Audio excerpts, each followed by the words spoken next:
Hello hi friends, welcome to my channel. Friends, ఈరోజు మన recipe వచ్చేసి చాలా healthy and tasty mushroom fry అయితే చేసి చూపెడుతున్నాను. సో ముందుగా మనం వచ్చేసి ఒక కడాయి అయితే తీసుకోవాలి ఫ్రెండ్స్. కడాయి హీట్ అయ్యాక మనం 2 టీ స్పూన్స్ ఆఫ్ ఆయిల్ అయితే వేసుకోవాలి. సో ఆయిల్ అయితే మంచిగా హీట్ కావాలి. ఆయిల్ హీట్ అయ్యాక మనం నెక్స్ట్ వచ్చేసి ఇలా 2 ఆనియన్స్ పెద్దవి తీసుకోవాలి. అలాగే 3 or 4 గ్రీన్ చిల్లీ ఇలా కట్ చేసుకొని ఆయిల్లో ఇలా మంచి ఫ్రై చేసుకోవాలి. ఆనియన్స్ అనేది సాఫ్ట్ అయ్యే వరకు ఫ్రై చేసుకున్న తర్వాత 1 టీ స్పూన్ పసుపు, అలాగే 1 టీ స్పూన్ కొరియండర్ పౌడర్ అంటే ధనియా పౌడర్ వేసుకోవాలి. అలాగే 1 teaspoon ginger garlic paste వేసుకొని 1 టీ స్పూన్ సాల్ట్ వేసుకొని ఇలా మంచి మిక్స్ చేసుకోవాలి ఫ్రెండ్స్, వీడియోలో చూపిస్తున్న విధంగా. నెక్స్ట్ వచ్చేసి మూత పెట్టుకొని ఒక 5 minutes సిమ్లో పెట్టుకోవాలి ఫ్రెండ్స్. చూడండి, వీడియోలో చూపిస్తున్న విధంగా పెట్టుకోవాలి.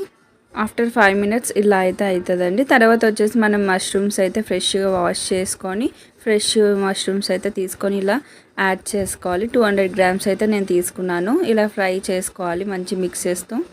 సో నెక్స్ట్ వచ్చేసి ఒక 5 minutes మనం సిమ్లో పెట్టుకోవాలండి. అప్పుడు మంచిగా కుక్ అవుతుంది మష్రూమ్స్ అనేది. సో ఇలా చూడండి, మనం వీడియోలో చూపిస్తున్న విధంగా కనిపిస్తుంది. అండ్ నెక్స్ట్ వచ్చేసి red chilli powder 1 teaspoon తీసుకోవాలి. అలాగే 1 teaspoon Eastern garam masala అయితే తీసుకున్నాను ఫ్రెండ్స్. మన ఇంట్లో చేసిన గరం మసాలా అయినా యూజ్ చేసుకోవచ్చు. సో నెక్స్ట్ వచ్చేసి మంచి మిక్స్ చేయాలి. మిక్స్ చేసిన తర్వాత 2 minutes అయితే సిమ్లో పెట్టుకోవాలండి. లో ఫ్లేమ్లో కుక్ చేసుకోవాలి.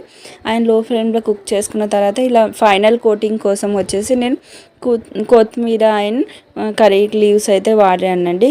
సో కొత్తిమీర కర్రీ లీవ్స్ అయితే చాలా టేస్టీగా ఉంటుంది వేయడం వల్ల. దాని ఫ్లేవర్ అనేది మంచిగా ఉంటుందండి. సో మనం పుదీనా కూడా వేసుకోవచ్చు. సో ఓకే అండి, మన మష్రూమ్ ఫ్రై అయితే రెడీ అయిపోయింది.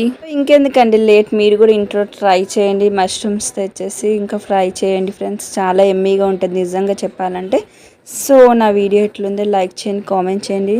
అలాగే మీరు ఇంట్లో రెసిపీ ట్రై చేసి నాకు కామెంట్ సెక్షన్లో అయితే కామెంట్ చేయండి. Please like, share, subscribe my channel. ఓకేనా ఫ్రెండ్స్?